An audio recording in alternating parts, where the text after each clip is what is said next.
Welcome to the Future of Tourism podcast. I'm David Peacock.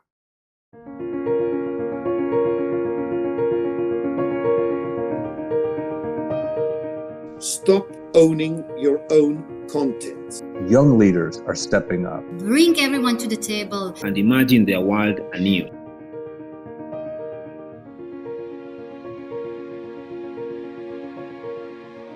In 2016, the United Nations World Tourism Organization penned the global report on the transformative power of tourism. In his opening address, UNWTO Secretary Taleb Rifai wrote this: "Tourism is much more than a leisure activity. Tourism holds an immense potential to set new paradigms of thinking, to encourage social and cultural changes, and to inspire a more sustainable behavior. With over 1 billion international tourists crossing borders every year, there are 1 billion opportunities for accelerating the shift towards a more sustainable future." So, how do we harness the regenerative power of tourism? Where do we start in 2022? Well, Liverpool is as good a place to start as any. By the late 1970s, it was hard on the bricks, with skyrocketing crime and little in the form of new development. 30 years later, in 2008, it hosted the European Capital of Culture. In April of this year, I got a chance to sit down with my friend and peer, Richard Veal, the managing director of Simpleview Europe, to talk about his own experience in transformative tourism and destination development in his adopted hometown of Liverpool, England. Hello, Richard. How are you? Where are you? Hello there, David. I'm very well, and I'm at home in Chester. Chester, just on the edge of Liverpool, yes? Yeah, about 30 miles from Liverpool. Right. It's a very different city to Liverpool, actually. Very different city. Okay, but in the 1980s, you were a student and you'd moved to Liverpool just as it was starting to begin to emerge from the recession and the discord of the 80s. Tell us about 1980s Liverpool. What was it like? Yes, well, when I first came to Liverpool, the city was really just coming off the back of, I suppose, what the Conservative government at the time had referred to as a managed decline. There was a lot of unemployment, as you just mentioned, social unrest. The general perception of the city was just incredibly negative. The standard comedian's joke was that if you took your car into Liverpool, you'd come back and find it on bricks. And certainly, if you said that you were going on a city break to Liverpool back then, people would think that you were being sarcastic at best, or quite frankly mad. Fundamentally, the city was badly underdeveloped. The Queen's and King's Docks, where all the hotels and the arena is now, was the biggest free car park in England. There were no upmarket restaurants to speak of, just chains or cheap local Chinese and Indian restaurants that had been there for years and years. I mean, don't get me wrong, the spirit of the city, the energy of the people was still there. And I had a great time as a student at Liverpool University, but it was definitely not an aspirational place at all. So it is a remarkable place. And I must say that even in the 80s, when it was on some of its harder times, it still had magnificent bones. It's been a walking mall down through the center of town since it was built, or was that a driving path at some point? Well, all the time I've been there, that has been, pedestrianised, and I think remarkably, it even when Liverpool won, effectively the new city centre was placed there in the sort of the mid noughties. That sort of thoroughfare, as it were, has still stayed a thriving shopping area, but it's always, to my knowledge, it's always been a pedestrianised area. Well, it may be one of the most walkable big cities I've been in, which is those pedestrian areas connect to each other. You can go great distances without walking, on a street or crossing a really busy road more than a couple times. It is a remarkable place. When did it start to change? When did it go from hard scrabble 80s Liverpool, living in the glory days, living in the shadow of its glory days as a shipping port, into something new? When did that start? I think it was really towards the end of the 90s, people just seemed to start believing in the city again, and were willing to invest. Derelict warehouses started to be converted into trendy apartments. Yeah, this was huge. People hadn't wanted to live in the centre of Liverpool for some 50 years. But now young professionals were spending what seemed to be exorbitant prices for one and two bed apartments. Then the coffee shops, gyms, restaurants started to pop up to support this new influx of people. Can you point to any sort of major milestones along the way? I mean, where you look back and I mean, it's a long journey of 30 years, but were there points where you just knew it was going in the right direction and big things were happening? Definitely. Yeah, I remember hearing about some new bars that had opened up at the Albert Dock, Blue Bar, Pan American, places like that. And going there for the first time was quite frankly mind blowing. I mean, these were London style bars, actually in Liverpool, with the prices to match. They looked like they'd just fallen out of a glossy international design magazine. They served beer in frosted glass. Each one cost £3, which was outrageous at the time. And I also remember when Hope Street Hotel opened. I mean, this was the first four-star boutique hotel that the city had seen. It also had the London Carriageworks restaurant with resident chef Paul Askew. Designer clothes shops such as Cricket opened up, where you could buy Paul Smith suits. It was a very exciting time to be in the city, even more so because we were setting up in business, and it really did feel like we were riding a wave. So I want to ask you what role the DMO played, but actually I want to take a bit of a turn here. I want to ask you something else too.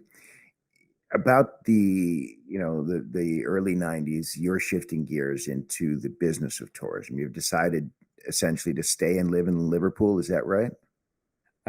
Yeah, that was a very conscious decision. I mean, my business partner at the time, Andy Abram, he lived in Manchester. I was in Liverpool, so arguably, perhaps the received wisdom would have been to set the business up in Manchester because it was a more developed city at that point. But we consciously decided to set up in Liverpool, and I think perhaps there was a little bit of a feeling that we'd be a bigger fish in a smaller pool, as it were.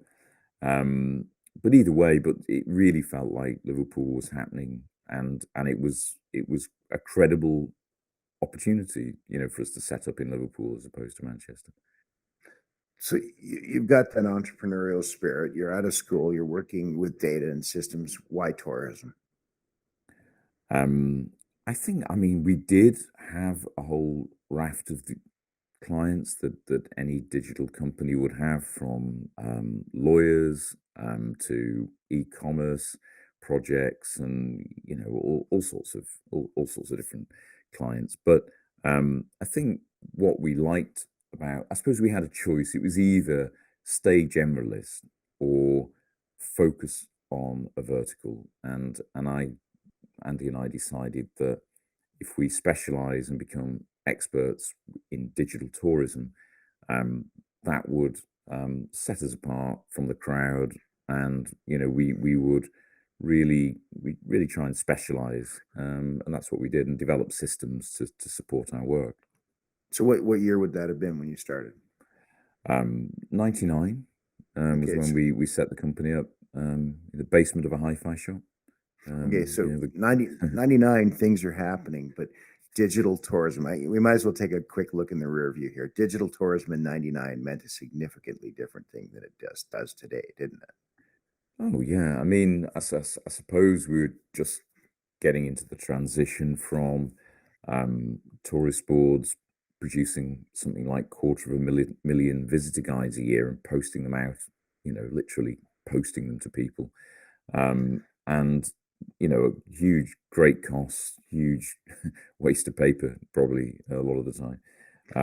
And that transition was okay. The discussion then was, will we have visitor guides in 10 years' time, because we've now got websites? So it was very, yeah. I mean, it was brochure websites and visitor guides, really. Okay, so you launch yourself into a world where you're basically dealing with disruption for your clients. You're taking them from the previous file and paper world into a digital world, content wise, data management wise, etc. So you get to be on the ground when the DMO is actually in Liverpool playing a significant role or not. What was it? How did the DMO play a role in the Liverpool transformation? Well, the DMO at the time was called the Mersey Partnership. It was what's called a PPP, a public-private partnership. I think it's difficult to underestimate the influence it had on all of this. I mean, prior to 2000, the tourist board only ever led on two things in Liverpool. It was either the Beatles or football. That was it. They were the only reasons anyone came to Liverpool. But Other than to nick your tires on your car, according to your joke. Yeah, of course. But I remember the first visitliverpool.com website that we built, and it was really aspirational. Even though we were only at the start, it featured all this exciting new architecture on the waterfront, the trendy bars, the luxury hotels. They were really selling a not quite realized dream, but it worked. More developers poured money into the city. Barely a month went by without a celebrity chef opening a signature restaurant. The cruise port opened up on the river. The airport was rebranded as the John Lennon Airport, with the strapline above us only sky. And then the city, along with the DMO, put in a bid to be the European capital of culture, and they actually won. This was incredible. I mean, it really was the stuff of dreams and absolutely transformational. The floodgates were now really open. Grosvenor started to build Liverpool One, the biggest retail development in Europe at the time. I mean, essentially, this was like dropping a brand new city centre into Liverpool. And it very much connected the traditional shopping street that we talked about before to the waterfront and the Albert Dock. So digital businesses were setting up left, right, and centre, and the city was transforming from a tired seaport to a cutting-edge e-port. By the time 2008 came around, the old jokes had long stopped. People came to that capital of culture party in their millions, and a year-long programme of events was put on, the like of which the city had never seen, and the city has been thriving on tourism ever since. So whilst tourism wasn't the only sector contributing to this amazing transformation, I think it can genuinely claim to have changed the perception of Liverpool around the country and around the world to make it possible. So achieving that status, center of culture, also came with, as you said, a lot of influx of investment from private investment, but it came with $1 billion worth of EU money as well, didn't it? It did. It did. I mean, again, Liverpool was definitely one of those cities that totally understood that. And when it came to the Brexit vote, if you look at the Liverpool result, it definitely voted to stay in the EU because he knows which side his bread was buttered, and it benefited hugely. And Liverpool has always seen itself as an international city. How could it not? So we've had basically a 15-minute talk on 30 years of history. But it's remarkable. I mean, sometimes we get befuddled as we sit here looking forward from 2022, rebuilding after 2 years of a kind of disruption that went even well beyond the digital disruption when it hit. The pandemic has had a huge impact on tourism. Sometimes it's hard to get started because we say, how do we get to there? I think we need to remember that there can be a long line. It was 30 years to realize the thriving Liverpool of today. I mean, it really picked up steam after 20, but we really have to focus on that long timeline, don't we? Yeah, I mean, well, they say that about destination marketing. It's a marathon, not a sprint. You've got to invest for the long haul. And we've had a setback, obviously, with COVID. All cities, have experienced that more so than rural destinations, I think. But we'll bounce back. I have no doubt, and it's you can already see it. It's well underway. So somebody now will get up and say, let's go into Liverpool for the weekend. In fact, millions of Of people course, will yeah. do it. Mm, It's a pretty, it's a absolutely. pretty, it's a pretty exciting place. And I will say it was great fun to be there, pick up I'm some of glad my you enjoyed it. roots. It is fascinating at every turn, and it is different at every turn. It really is quite remarkable.